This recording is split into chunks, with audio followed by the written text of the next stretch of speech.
Summertime. Hey everyone, how are we doing today? Good. Dads, happy Father's Day.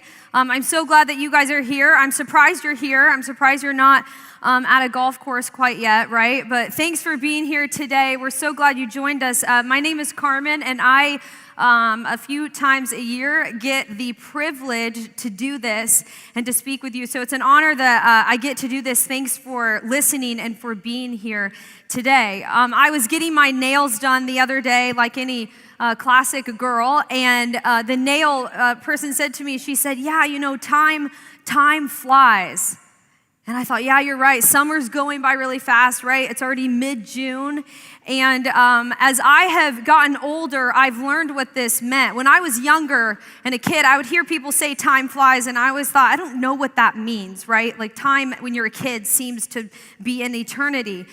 And but now as I've gotten older, I've learned that this is really true, that time goes by so fast. And anytime I look at a picture of my kids, if you're parents in the room today, you're constantly reminded of really how fast time goes.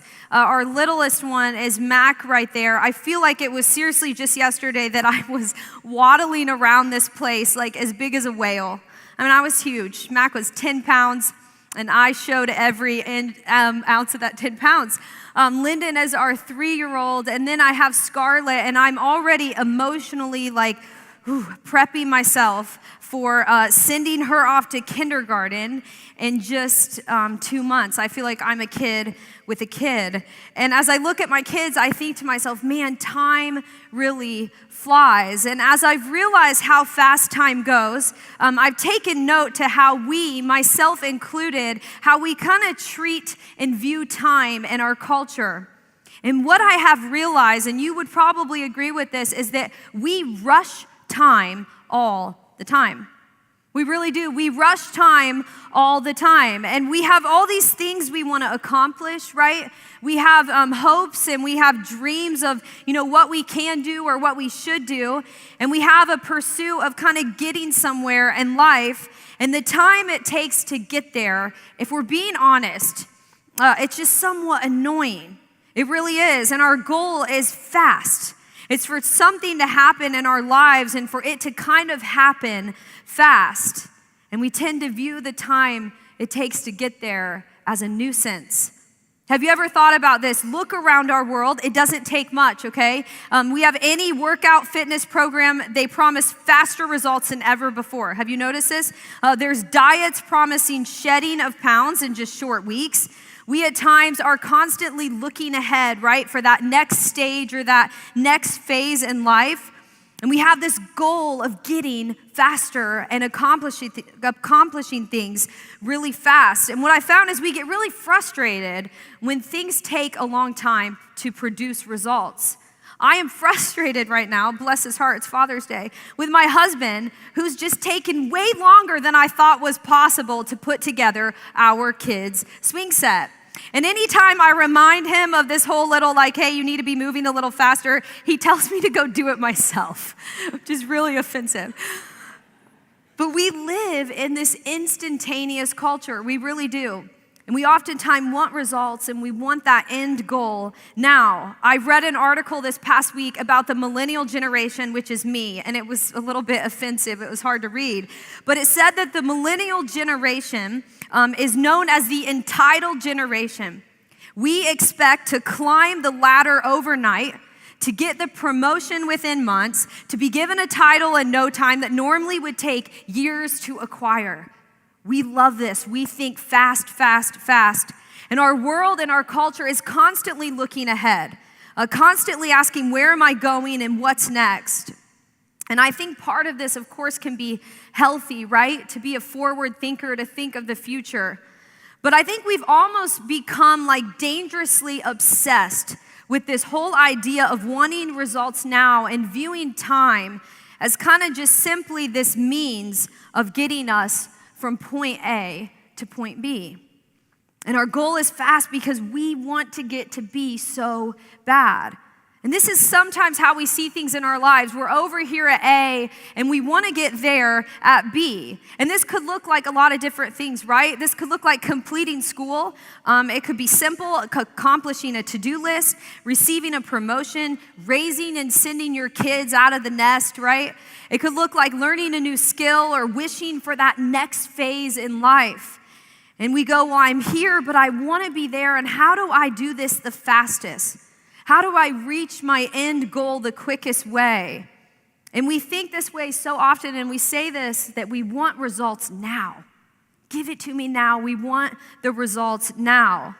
I mentioned one of my little kids is Lyndon. Lyndon is 3 years old, and she is the most strong-willed child ever. She was a really easy baby, but I promise, she is the reason the phrase, the terrible twos, exists, because she's a terrible toddler, and I can say that out loud. She is a really terrible toddler. Her stubbornness is remarkable. I know she gets it from her father.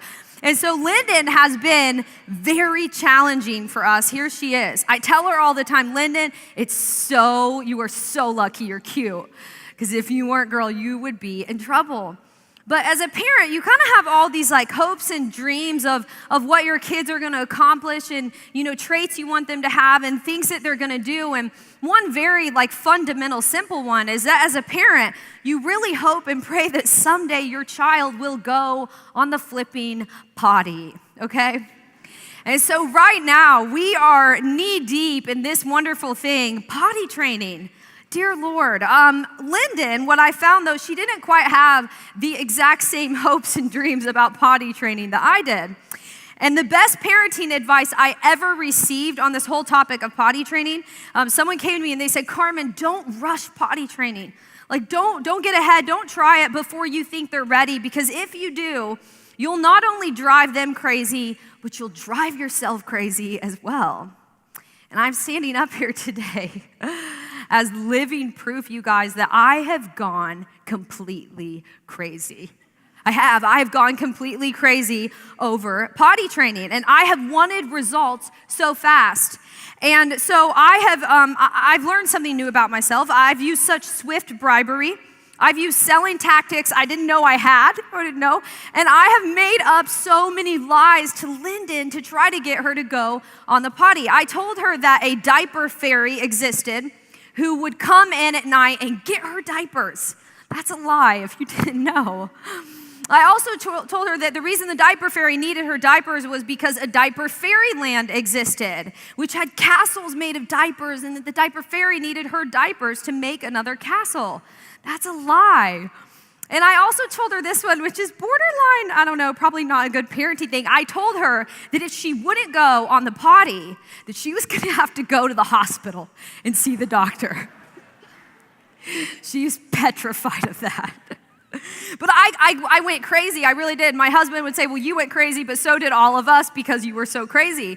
And so one day I decided it was conquer the potty day. I said, enough of this. You're 3 years old. We're doing it. And so the diaper fairy swooped in that night, took the diapers away. I got her a Barbie dream house. It was like the mecca of all 3-year-old toys. It was sitting in the basement. I bribed her with it. And I said, all right, today's the day. We are going to do this. We don't have time to waste, Lyndon. We're going to go on the potty. Now, I mentioned to you guys that she is really stubborn. And that day, she held her pee for 9 hours straight. Now, that's impressive, for a dog, isn't it? That's that's a good dog. They can go all day. Or even an adult, right? Some of you are like, man, 9 hours. But a 3-year-old, right? She is so strong-willed, and she held her pee, and I was just crazy. I really was. I wanted results, and I wanted them now. And a little update, not that any of you care about my child's potty training, but she's doing better, okay? She's working on it. The only issue, is just a slight issue, is that she is petrified of any potty that is not pink, purple, and has the Disney princesses on it. So that has made us, kind of experience an all-time low, which is that we now have to have this mobile potty that goes wherever we go. And this happened the other day. It's embarrassing, but here's what parenting really is. Okay, I'm not watching. Well, turn around. Turn around. Okay.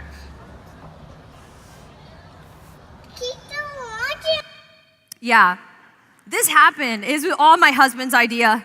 I come out and we are at Easton. It says, please don't judge me. And my kid is in the back of our truck going pee. I looked at him in this moment and I said, it is all downhill from here.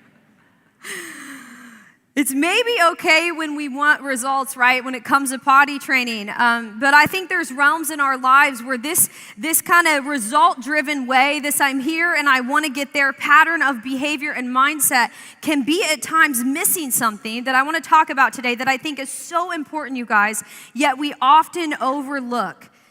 And it's, we have this rushed end goal mentality.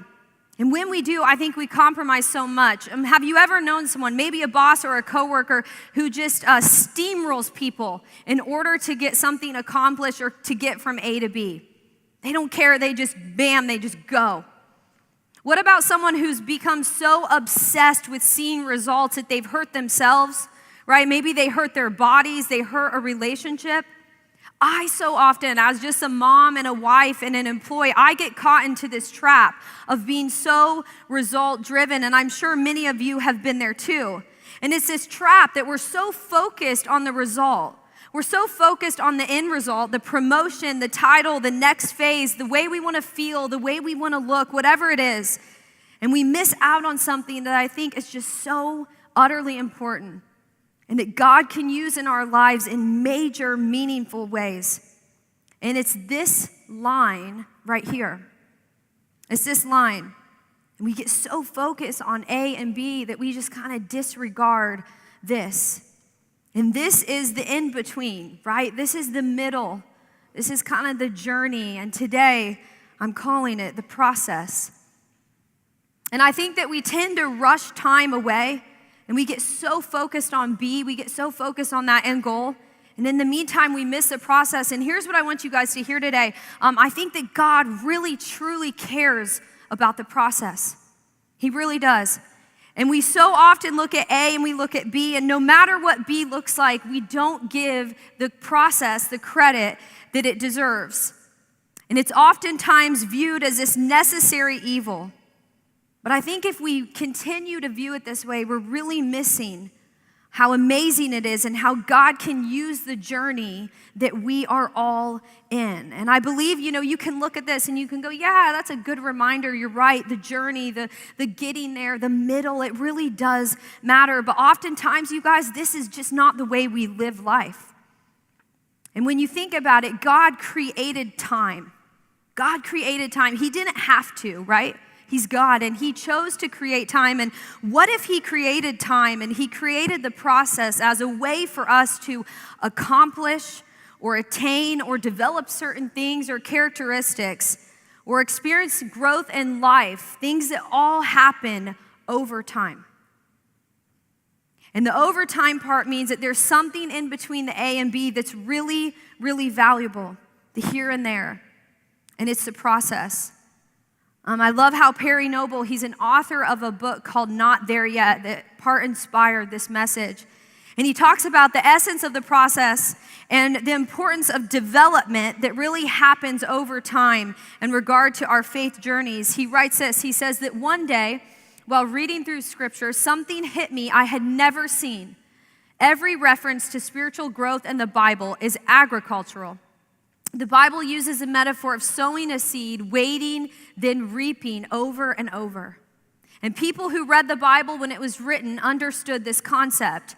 Once you put a seed in the ground, it was going to take time for fruit to be produced. No one ever planted and then expected a crop the next day. Sowing and reaping take time. I truly believe that God values the process, and that the process is actually a gift. And we sometimes get so obsessed with B. We get so obsessed with where we're going and the result that we hope to achieve. And the reality is sometimes B doesn't even pan out, right? Sometimes you have an A to B in your mind, and then B ends up changing. B ends up looking way different. And the tragedy is if we often so focus on just the result, we disregard the journey. And here's the truth. I want you guys to wrestle with me today. I've been wrestling with this. And I want you guys to go there today. My heart is that we would understand and see that God may actually want to use the process to develop us. He really does. God uses the process to develop us. There's so much good. There's so much growth. There's so much beauty that can come when we recognize that God uses the journey, this in-between, to teach us stuff, to help us grow, to mold us and shape us and change us. He really does. And God created this process, the sowing and reaping, the time in between here and there. And He has a major purpose in it, major. And I believe that if we could be a little more open to it, that God might use the process to have a profound purpose in each of our lives. You look back at times and you can go, okay, yeah, I remember that process. I see that season of life that I was in. I'll never forget when I had an A to B when I moved to Columbus. We moved here really with no intention of staying. And so clearly, that was 7 years, my B changed quite a bit. And it didn't pan out, and it didn't look how I thought it was going to be. My A to B definitely did not include getting pregnant. We were 9 months married, and we found out we were pregnant. Oh my gosh. My A to B was not planned, it didn't have that in it. And that's what happened. And to be really truthful with you guys, I was so disappointed in how my A to B was panning out. I really was. But that process, though it was one of major development for me, God really used it. He really did. And He taught me so much. He was working in my life. He was grinding away at my character. He was revealing my flaws and revealing my strengths. And He was right there with me. And it's too bad because I can now sit here and go, wow, man, God used that journey. He used that process, and He actually did a lot in it. But I can't really say that during it I had that attitude. I wasn't engaged in it at all. I didn't view it as this purposeful piece that God was going to use in my own story. But looking back, it's amazing because I look and I go, wow, there was so much purpose in that process. There was so much purpose in that process. God did so much in that process. And I missed what He was doing then. And I think we need to remember this. I know I need to be reminded of it. And it's that to, become something, to develop, to get from A to B, it takes time, you guys. It's a process. And someone said this to me. They said, Carmen, God is a God of processes. It's what He does. And He has a purpose in them. So I want to ask you this morning, what's your A to B? Where are you at right now? Sometimes B, here's just a stark reality, sometimes B isn't even that great. Sometimes B can be really challenging. It could be getting through the loss of a loved one and that grieving process you're going on. It could be getting out of a major relationship, a struggle. It could be a major change in a relationship that you have. It could be working on viewing yourself differently.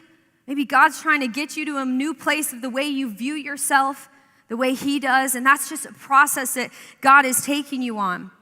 But we all have one. It could be big or small, but we all have this, I'm here and I want to get there. And today I want you guys to kind of shift your process from just thinking of A and then B and live in that process and really go there. The owner of a really cool, kind of forward-thinking company, he said this, and I love this so much. He said that how you climb the mountain is more important than getting to the top. How you climb the mountain is more important than getting to the top. This company is called Patagonia. Many of you know it. And it was started by a man who so strongly desired, he was passionate to stand up for what matters so that he could live in the right now and experience the process. He was obsessed with the process. And I think there's so much truth to this statement, right? That the journey of the process is really beautiful. God will come in and He'll work in our character and He'll reveal things to us. And it's oftentimes that the process is more important than just the end result in getting there. It's amazing when you read through the scriptures, you see God, He used the process in profound ways in people's lives again and again and again. And today I want to look at a story of a man named Joseph. Go read this. This is your homework. This week, go read Genesis 37 through 50. It's 13 chapters, so I'm doing quite a bit of condensing today. But it's so cool. You will see that God decided to take Joseph on a process. He was a man who really wanted to be discovered. He was eager to be discovered. And God said, you might be, but first I'm going to develop you, and I'm going to use a process in order to do that. And it was amazing. Joseph was a special man that God had really set apart. It was evident that God kind of had his hand on Joseph's life and had big plans for him. But like I said, he needed major development. And Joseph was so concerned about his A to B. He was so concerned about being discovered, which for him was experiencing prominence in his family. And one would say, if you start to read in the beginning, that Joseph was a little arrogant, right? He was a little cocky. He had this robe that he would kind of wear and flaunt around. He thought he was tough stuff. And Joseph really needed developed. And so you see that God took him on this 13-year process. 13 years. Some of you are thinking, man, my process feels really long. But man, that was long for Joseph. And it was this process to develop him and change him and really mold him into who God had created him to be. And just like for you and I, he used a process in order to do this. The skinny on Joseph is that we get introduced to him in Genesis. He's one of 12 brothers, okay? And he was the favorite. Like, it was very known, he was the favorite out of the 12. And so his father loved Joseph more than the other brothers. And so he was kind of picked out to be on this path, this A to B. And what he was going to get was this power and influence and really to be the head of his family. And his brothers, like you can imagine, didn't really like this. They weren't okay with this. So one day they came together and they said, hey, let's kill Joseph. Let's get rid of him. And one of the brothers, Reuben, he actually softened a little bit. And he said, well, how about we not kill him, but let's sell him into slavery.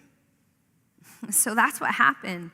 Imagine your brothers, they sell you into slavery. And so Joseph knew that God had big plans for him.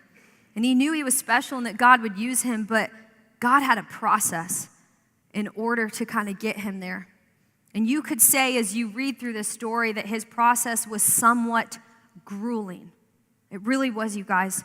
And it's so important to remember in our processes. It's such an important piece that it's just not always easy. The process isn't always easy. How many of you can agree with this right now? You go, oh yeah, my process, it is so tough right now. Scholars believe that he was 17, Joseph was, when his process began. And listen to Joseph's list of not easy. He was betrayed by his brothers, sold into slavery, and he gets plopped into the most advanced nation during this time, which was really far away from home. His dreams of being in charge of his family were totally destroyed. He's left alone, abandoned, and he is now a slave. I mean, go there for a minute. He had plans to be the head of his family, and he is now a slave. He gets accused of raping his owner's wife, not necessarily someone you want to tick off, and he then gets put in prison for years. And you can read Joseph's process and you go, wow, that was not easy. A spoiler alert, Joseph ends up becoming a tremendous leader. It's so cool. He ends up being second in charge over all of Egypt, okay? So there was Pharaoh, and then Joseph was next to that. He ends up becoming so powerful, gaining so much influence.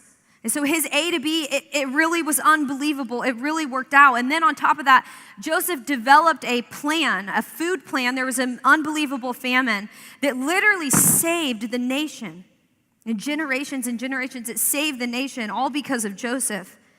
And we could read this story and you could go, wow, Joseph was here and then he got there. And you could sum it up in really simple terms. Say Joseph, was here and he wanted to do something, and look, he accomplished it. But if that's all we take from this story, we just miss something that's so, so valuable. And we miss what God did along the journey. and the way that he developed Joseph through a process. And like I said, guys, it was brutal. And he experienced major setbacks and letdowns and even what he viewed as punishment. But God took all of that in the process and he made it have a purpose. What is challenging in your process right now? Are you in a season where you're thinking, man, this is just tough. This is not panning out. I'm coming up a brick wall of rejection and failure and disappointment, and you feel alone. And I remember in my A to B, I just couldn't see. I could not see that what I thought was hard, God was actually using as preparation. He really was. What I thought was so hard, God was using as preparation. And I had no idea that by getting pregnant, not according to my little A to B timeline, that it would be the most amazing way that God would shape me and change me and mold me. Really, it was the best thing. And here's the deal, a process isn't always easy, it's usually character building. It's when you learn and it's when you experience growing pains.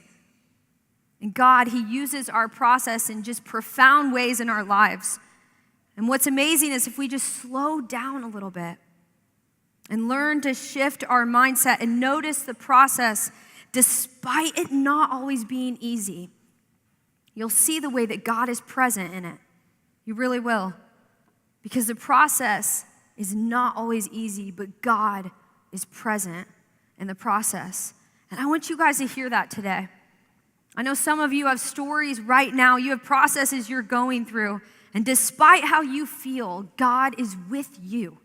He is. He cares so much about you. He loves you, and he's present in the moment, in the process that you're going through, despite you not being able to really feel it.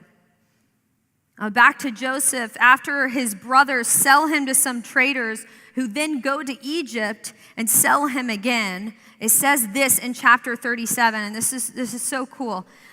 It says that Joseph had been taken down to Egypt, and an Egyptian named Potiphar had bought him from the Ishmaelite traders who had taken him there. It says that Potiphar was one of Pharaoh's officials. He was the captain of the palace guard. I've read this story so many times, and this right here is what I call like fluff or detail that I don't really pay attention to. And I just usually skim past it. But this right here, you guys, this is amazing. It says that he was sold to Potiphar. And Potiphar's job was that he was captain of the guard. If one day you were going to move along to be the king's second in command and oversee the military and the operations of an entire nation, where would be a great place to be developed, right? Probably as a slave to Potiphar, one of the king's right-hand men. And he could have been sold to anyone. Think about that. Joseph could have been sold to anyone, but God was all over this process. And he showed up in huge ways and he provided, and God orchestrated this all to work out. Have you ever been there in life where you go, oh my gosh, I don't know what just happened, but God just made this work out. He must have orchestrated this. He's so in this right now. I cannot believe the way that this is unfolding. The process isn't always easy, but God is with you in the process. It goes on to say this. I love this. It goes on to say that the Lord was with Joseph. He gave him great success. Joseph lived in Potiphar's house, and Joseph's master saw that the Lord was with him. He saw that the Lord made Joseph successful in everything he did, so Potiphar was pleased with Joseph and made him his attendant, and he put Joseph in charge of his house. Potiphar noticed something remarkable about Joseph, and it was that God was with him. And because of that, he puts him in charge. And he gives him responsibility. And Joseph was able to learn and grow from this, and God just continually was present in his process. It says throughout this story so many times, the Lord was with him. The Lord was with him. The Lord was with him. And it was so evident that he was right there. I want to remind you guys today that no matter where you're at in your process, that God is a God of process. He's working in your life right now. And he's showing up even when you don't think he is. Because here's the deal, guys, the process, it's just not always easy, but God's with you in it. I mentioned Joseph, he went through 13 years of a process where God really molded and shaped and challenged and grew and pushed Joseph. And Joseph goes on to become second in command, right? And he develops this plan. He saves generations from starvation. And it's so amazing, right? Because you would look at Joseph's story and you go, yeah, you know, he experienced his A to B. And his B changed along the way, and it wasn't quite what he thought. But he experienced fame, and he experienced power and influence, and he got promoted. And that's all really great. But as you read the story, you find that it's not really about the end result, because what God did in Joseph's life to get him to the end result is really what mattered. The journey to the mountaintop, so to speak, is what mattered. Because here's the deal, it's usually not about the end result, but it's about the process. And God, he did amazing things. He took this arrogant young boy and he turned him into this humble, loving man through a process. And it's amazing, you guys, you gotta go read this story. Joseph's family was among those who, they were in a famine and they needed food. And they knew that Egypt was a place to go get food. And so his 11 brothers traveled to Egypt to go buy food. And Joseph is like the master of the food, and he's the one who sells it. And he sees them coming down. I mean, go there. Joseph is standing there after all this process, and he sees his 11 brothers come to him, asking him for food. And they have no idea that it's Joseph, but Joseph knows that it's them. And the process is so beautiful because you see here that what God did is he changed Joseph at a heart level through this journey.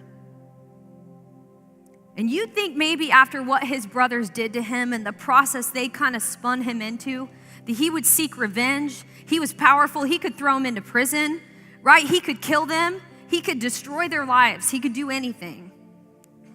But Joseph's heart was different. It says several times, it's so cool, it says several times when he would see his brothers, he would get so emotional that he would go off by himself, he would retreat alone, and he would just weep about the process that God took him on. And so Joseph, they come back a second time for food, and he throws them a party. Because that's what you do to people who don't really love you.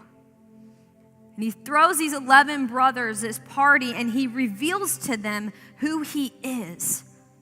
And he says this to them. He says that you planned to harm me, but God, he planned it for good. He planned to do what is now being done. He wanted to save many lives. Hey, brothers, even though you wanted me to experience major pain, you wanted me to just go through it, God took this process, the good and the bad, and he made good stuff out of it. All the bad, all the trials, all the ups and the downs, the really hard days and the really good days, God showed him that there was a purpose in the process. And most importantly, God took Joseph's heart and he changed him. It's so cool. Joseph ends up moving 70 of his family members to Egypt so that they could experience a better future and maybe even experience a better process. Because he knew it's not about the end result. It's about the process. And what God did in the heart of Joseph because of this process is so beautiful. Do you think that maybe God's trying to work in your heart right now? Do you think maybe that he's meeting you in the process and you're going through challenges and you're going through hard things, or maybe you're going through good? God's trying to teach you and shape you and mold you into the person that he created you to be. And here's the deal. There's a lot of purpose in the process, and if we just kind of rush it, I think we're gonna miss it. I think we're gonna miss out on something so special and unique. And the process is an absolute gift. And as a parent, I'm constantly faced with this whole idea of there being a purpose in the process of parenting. And I need reminded of it so much, right? Parenting is no joke.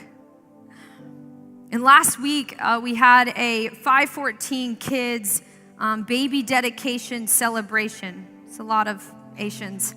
But we had this moment, and we dedicated, there were 6 kids that got dedicated, their families dedicated to them. And it was such a special moment for families. And one part of this piece was that we had asked parents to write a letter to their children describing characteristics and traits that they hope by the time they were 18 years old that these kids would develop and have. I mean, how sweet is this, right? I didn't even do it, and I was crying. They're writing a letter to their baby and saying, this is who I hope you are. This is who I dream that you could be. And at this baby dedication, they shared this letter to their family that they had invited that was written for their children. So his parents stood up and they said, we pray that our kids, and I was listening to these parents kind of define, right, the B for their kids. They would be humble. They would learn how to, practice humility. That they would learn by the time they're 18 that they're loved. That God is he's crazy about them. That they would learn to be God-centered. They would understand the purpose of a relationship with Jesus, that they would be brave. They would stand up for what matters. And it was so special because that day, these parents defined the B, but then they committed to the process. And they said, here we go, right? And as a parent, you have your A to B with kid. A, you have a kid. B, raise a child, an adult that's self-sufficient and can go make something out of their lives. And then there's this massive in-between, this process that God actually designed and he cares so much about. And I told these parents today that it's so special, just don't miss the process.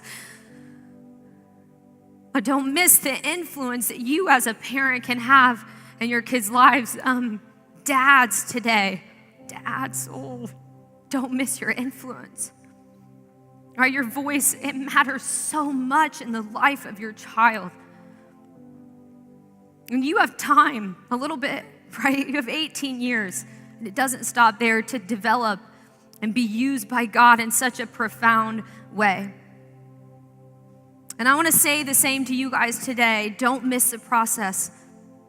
God uses it in unbelievable ways, and he's committed to us. He really is. God loves us. He's committed to us, but he uses a process to develop us. Ask yourself this: what's your A to B? I want this week for you to practice slowing down, acknowledging that results don't happen overnight. And instead of looking at your process and asking why is this happening? Why am I here? When will this end? Ask yourself, say, what can I learn from this? God, what are you trying to teach me right now in this? In whatever part of the process God has you in, I want to challenge you to feel the weight of it and choose to have faith that God is working in it despite if you don't feel like he is. And pray this prayer this week. Say, God, use this process to develop me. God, use this process to change me. And watch what he can do. God is a good father. He is. He's a good, good father. He wants the absolute best for us. And he is the best. And he uses a process oftentimes to develop us and show us that. And so we're going to close with a song that's all about how good God really is. Let me pray for you guys. Dear Heavenly Father, God, we're so thankful for you. You are such a good Father. You love us more than we can comprehend, more than we can understand. And God, we come to you right now and we just say thank you. We're so undeserving. You don't care. You just love us anyways. God, I pray that you would help every single one of us to know that you take us on these processes in order to develop us. And God, it's all for us to have a changed heart and to love you more and to love people more. And God, open us up to that. Open us up to what you can do in the process.